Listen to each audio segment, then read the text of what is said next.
एक नॉर्मल सा मछुआरा जो समुद्र में मछली पकड़ता था और अपना घर चलाता था। लेकिन एक दिन अचानक से समुद्र में एक बड़ा सा तूफान आ जाता है और ये इंसान अपने दोस्त के साथ इस तूफान में फंस जाता है। तूफान के साथ चलते चलते इनकी नाव समुद्र में खो जाती है और इसके बाद इनके साथ जो होता है किसी ने सोचा भी नहीं था। ये इंसान 438 दिन तक समुद्र में ऐसे ही भटकता रहा और आखिर ये इंसान इतने दिनों तक जिंदा कैसे रह पाया और आखिर में किस तरीके से इसकी जान बच पाई। ये स्टोरी काफी इंटरेस्टिंग है, तो वीडियो को एंड तक जरूर देखना।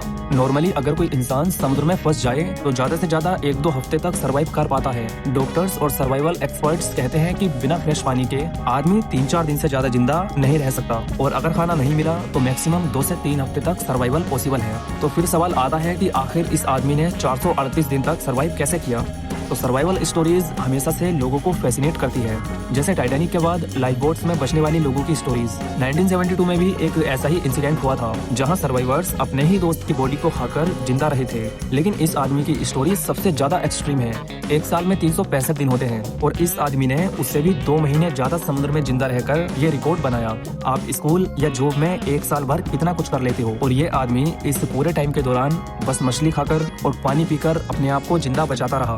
इस स्टोरी को जानने से पहले इस इंसान के बारे में जानना काफी जरूरी है। इसका जन्म एक छोटे सेंट्रल अमेरिकन कंट्री में 1975 में हुआ था। इसका फैमिली बैकग्राउंड सिंपल था, फार्मिंग और फिशिंग से गुजारा करना। एल सेल्वाडोर जिस जगह ये रहते थे वहाँ की इकोनॉमी काफी छोटी है और ज्यादा लोग एग्रीकल्चर या फिशिंग से अपना गुजारा करते हैं। वहाँ अनएम्प्लॉयमेंट काफी हाई है और गरीबी भी कॉमन है और इसी वजह से इसने बचपन में ही मछलियों को पकड़ना सीख लिया था और ये वही स्किल थी जो बाद में उसके सर्वाइवल का सबसे बड़ा हथियार बनी। अपने देश में लिमिटेड अपॉर्चुनिटीज देखकर ये मेक्सिको चला गया, स्पेसिफिकली कोस्टा एजुल जो एक कोस्टल टाउन है, मतलब कि इसके आसपास समुद्री एरिया है। यहाँ पर फिशिंग इंडस्ट्री ज्यादा एक्टिव थी और लोगों को ज्यादा पैसा मिलता था। इसके बाद उसने एक लोकल फिशिंग कंपनी ज्वाइन की और जल्दी ही वो एक एक्सपीरियंस्ड फिशरमैन बन गया, जहाँ पर उसका काम था डीप सी फिशिंग ट्रिप्स पर जाना।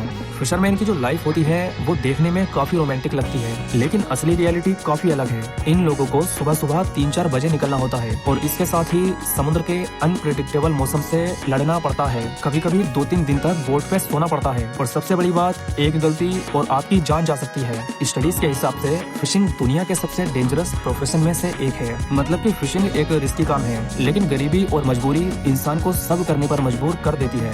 ये ट्रिप बस 1 से 2 दिन की ही होने वाली थी। तो अब इस बोट पर 2 लोग थे। पहला था ओजे सेल्वाडोर एल्वरेंगा जो कि एक काफी एक्सपीरियंस्ड फिशरमैन था और दूसरा था एजेक्वेल कोर्डोबा जो कि एक 22 साल का यंग लड़का था। आगे अगर मैं वीडियो में कहीं जो शब्द का इस्तेमाल करूं तो आप समझ जाना कि ओजे सेल्वाडोर एल्वरेंगा की बात हो रही है, क्योंकि इस शब्द को बार बार प्रोनाउंस करना थोड़ा मुश्किल है। दोनों को लग रहा था कि ये एक नॉर्मल ट्रिप होगी जैसे कि हर बार होता है। उनकी जो ये बोट थी ये एक स्मॉल ओपन फिशिंग बोट थी जिसमें कैबिन नहीं था। इसकी लेंथ अप्रोक्सीमेटली 7 मीटर्स थी, अराउंड 23 फीट, और इसका इंजन जो था वो एक आउटवर्ड मोटर से कनेक्ट था। और इनकी बोट पर बेसिक इक्विपमेंट जैसे फिशिंग लाइंस, नेट्स, एक आइस बॉक्स, कैच को स्टोर करने के लिए और कम्युनिकेशन करने के लिए एक सिंपल रेडियो था। अब आप सोच रहे होंगे कि लोग आखिर इतनी छोटी बोट में पैसिफिक ओशन में जाने का रिस्क क्यों उठाते थे। तो दरअसल बात ये थी कि मैक्सिको के कोस्टल टाउन्स में ये नॉर्मल है। छोटी बोट्स ही उनकी जिंदगी जीने का सहारा होती हैं और अक्सर ये बोट्स किनारे से 100 से 200 किलोमीटर तक जाती हैं। इसका एरिया 165 मिलियन स्क्वायर किलोमीटर है जो कि अर्थ के सरफेस का 30% है। तो यहाँ का मौसम अनप्रेडिक्टेबल होता है। यहाँ पर कभी भी तूफान आ सकते हैं। फिशरमैन को पता होता है कि वेदर कभी भी बदल सकता है, लेकिन उनके लिए हर ट्रिप एक जुए की तरह होती है। अगर मौसम सही रहा तो अच्छा पैसा मिलेगा, अगर नहीं तो उनकी लाइफ रिस्क पे होती है। और इसी जुए में ये फिशरमैन भी निकले।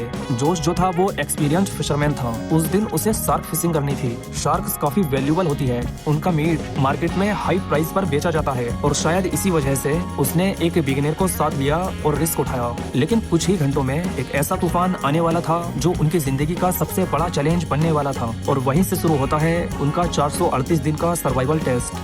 20 नवंबर 2012 की सुबह दोनों लोगों ने बोट को रेडी किया। सुबह के टाइम वेदर बिल्कुल नॉर्मल था, आसमान क्लियर, हवा ठीक ठाक थी और पानी भी काफी शांत था, मतलब कि फिशिंग के लिए परफेक्ट कंडीशंस। उन्होंने सोचा कि बस कुछ ही घंटों में मछलियां मिल जाएंगी और शाम तक वे वापस आ जाएंगे। जो उसको एक्सपीरियंस था इसलिए उसने काफी जल्दी मछली पकड़ना शुरू कर दिया। इस छोटी सी बोट में 100 किलो से ज्यादा मछलियां आ चुकी थी, लेकिन यही चीज उनकी सबसे बड़ी गलती साबित होने वाली थी। बोट में ऑलरेडी लोड काफी हैवी हो चुका था और समुद्र का मौसम भी खराब लग रहा था। शाम तक मौसम बदलने लगा। अचानक हवा तेज हो गई, आसमान में काले बादल आ गए और पानी की लहरें उनकी छोटी बोट से कई गुना बड़ी दिख रही थी। जैसे जैसे तूफान और खतरनाक हुआ, जोस ने रियलाइज किया कि उनका सर्वाइव करना मुश्किल है और इसलिए उसने तुरंत रेडियो पे अपनी कंपनी को कांटेक्ट किया।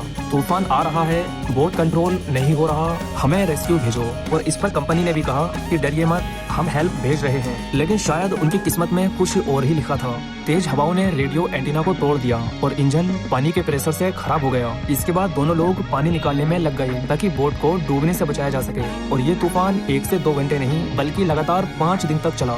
और इसके साथ ही उनकी रेडियो खराब हो चुकी थी, इंजन खराब हो चुका था, कंपास भी किसी काम का नहीं था और जीपीएस तो उनके पास था ही नहीं। उनके पास सिर्फ एक छोटी सी बोट थी जो अब हवा के सहारे चल रही थी। जरा सोचकर देखो, एक तरफ भूखी शार्क्स बोट के आसपास घूम रही हैं, दूसरी तरफ उन्हें अपने आसपास कोई शिप या कोई आइलैंड नहीं दिख रहा है। चारों तरफ पानी ही पानी है और उन्होंने जो मछलियाँ पकड़ी थी वो भी खराब हो चुकी थी। फूड सप्लाईज भी बारिश और समुद्र के खारे पानी से खराब हो चुकी थी। अब इस टाइम सबसे बड़ी प्रॉब्लम ये थी कि उनकी जो बोट थी वो ओपन थी, मतलब कोई छत नहीं थी और इस वजह से उन पर दिन में धूप काफी तेज पड़ती थी और रात में हवा और बारिश उन्हें परेशान करती थी। सर्वाइवल एक्सपर्ट्स कहते हैं कि एक इंसान नॉर्मली एक दिन में 2000 से 2500 कैलोरी कंज्यूम करता है। खाना ना भी हो तो इंसान कुछ हफ्तों तक सर्वाइव कर सकता है, लेकिन पानी के बिना इम्पॉसिबल है। इसके पीछे का साइंटिफिक फैक्ट ये है, इंसान बिना पानी के ज्यादा से ज्यादा 3 से 4 दिन तक ही जिंदा रह सकता है। डिहाइड्रेशन की वजह से किडनी फेल हो जाती है, दिमाग काम करना बंद कर देता है। और पानी की दिक्कत इसलिए भी थी क्योंकि वे समुद्र का पानी ऐसे नहीं पी सकते थे, क्योंकि समुद्र के पानी में सोल्ट की मात्रा काफी ज्यादा होती है, जिस वजह से ये पानी इंसान को बीमार कर सकता है। तूफान के बाद जब बारिश हुई, उन्होंने अपने हाथों से रेन वाटर कलेक्ट करने की कोशिश की। उन्होंने छोटी छोटी बोतल्स में पानी स्टोर किया, लेकिन प्रॉब्लम ये थी कि बारिश डेली नहीं होती। इसके बाद जोस ने अपने एक्सपीरियंस का इस्तेमाल करना शुरू किया। उसने मछली पकड़ने की कोशिश की। समुद्री पक्षी कभी कभी बोट के आसपास आते तो उनको भी पकड़ लेता। ये सब रो मतलब कि बिना पका खाना था। नॉर्मल सिचुएशन में आपको ये सब डिस्गस्टिंग लगेगा, लेकिन जब जिंदगी और मौत का सवाल हो तो इंसान सब कुछ करने को तैयार हो जाता है। सर्वाइवल का सबसे बड़ा स्ट्रगल पानी का ही था। पानी का सोल्ट वाटर बिल्कुल पीने लायक नहीं होता, लेकिन प्रॉब्लम ये थी कि बारिश डेली नहीं होती और वो यंग लड़का प्यास को बर्दाश्त नहीं कर पा रहा था और इसलिए उसने सोल्ट वाटर पीने की कोशिश की और इसका नतीजा ये हुआ कि उसकी तबीयत बिगड़ने लगी। जब ये घटना हुई, पहले 1-2 दिन उन्हें फुल कॉन्फिडेंस था कि रेस्क्यू टीम उन्हें बचाने आ जाएगी, क्योंकि उन्होंने तूफान के दौरान रेडियो पर इमरजेंसी कॉल भेजी थी। उनको लगा था कि बॉस ने जरूर रेस्क्यू टीम भेजी होगी, लेकिन जैसे जैसे दिन बीतने लगे उनकी उम्मीद कम होने लगी और जब काफी लंबे टाइम तक रेस्क्यू टीम नहीं पहुंची तो धीरे धीरे उनकी उम्मीद कम होने लगी। लेकिन उस 22 साल के नए लड़के के लिए ये सिचुएशन काफी अजीब थी और इस वजह से वो काफी परेशान हो चुका था। उसने कई बार समुद्र का सोल्ट वाटर पिया, जो कि एक काफी डेडली मिस्टेक थी। जोस ने उसे समझाने की भी कोशिश की, समुद्र का पानी मत पियो, ये तुम्हें मार देगा। लेकिन जब इंसान होपलेस हो जाता है तो वो लॉजिकल सोचना बंद कर देता है और उस यंग लड़की की सिचुएशन भी सेम थी और इसके कुछ ही दिन बाद उस यंग लड़के ने अपनी जान दे दी और इस समुद्र में उन्हें सरवाइव करते हुए अभी सिर्फ 1 महीना ही गुजरा था। और इसके बाद जोस उस बोट पर अकेला हो गया, एक ऐसे समुद्र में जहाँ एक पल भी अकेले रहना इंसान को पागल कर देता है। और ऐसे ही रोज वो मछलियों को पकड़कर खाता, बारिश के पानी को इकट्ठा करता और इसी तरीके से वो सरवाइव करता रहा और कई दिन बीतते गए। वो 2014 के जनवरी के एंड तक बिल्कुल होपलेस फील कर रहा था। उसने सोचा था कि अब शायद वो कभी जमीन को नहीं देख पाएगा, लेकिन एक दिन उसने कुछ अजीब चीज नोटिस की। पक्षी ज्यादा ग्रुप में उड़ रहे थे और ये एक नेचुरल साइन है कि जमीन आसपास है, क्योंकि पक्षी ज्यादातर किनारों के आसपास होते हैं। फिर उसने अपनी आंखों से पाम ट्रीज देखे, जो क्लियर प्रूफ था कि अब जमीन दूर नहीं है। और इसके बाद उसे एक छोटा सा आइलैंड दिखाई देता है। किनारे पर उसे एक लोकल फिशरमैन और एक कपल मिला और उसकी स्टोरी सुनने के बाद पहले तो उन्हें यकीन ही नहीं हुआ। इसके बाद उन्होंने तुरंत लोकल अथॉरिटीज को इन्फॉर्म किया और उसे मेडिकल हेल्प दी। उसको तुरंत हॉस्पिटल ले जाया गया। वहाँ डॉक्टर्स ने उसका फुल चेकअप किया। सरप्राइजिंगली उसके लीवर और किडनी सही तरीके से काम कर रहे थे। ज्यादा सन एक्सपोजर की वजह से उसकी स्किन डैमेज हो चुकी थी। जब ये न्यूज बाहर आई तो पूरी दुनिया हैरान रह गई। कुछ लोगों ने कहा इम्पॉसिबल, कोई इंसान 14 महीने समुद्र में सरवाइव नहीं कर सकता। लेकिन जब उसकी मेडिकल रिपोर्ट सामने आई तब दुनिया ने माना कि ये कहानी 100% रियल है। लेकिन इसके बाद एक और बड़ी कंट्रोवर्सी हो गई। जो दूसरा इंसान उसके साथ बोट पर गया था, उसकी फैमिली ने जोश पर केस कर दिया कि जोश ने उसे मारकर खाया है। इसके बाद कोर्ट में केस भी चला, लेकिन इस चीज पर कभी कोई सॉलिड प्रूफ नहीं मिला।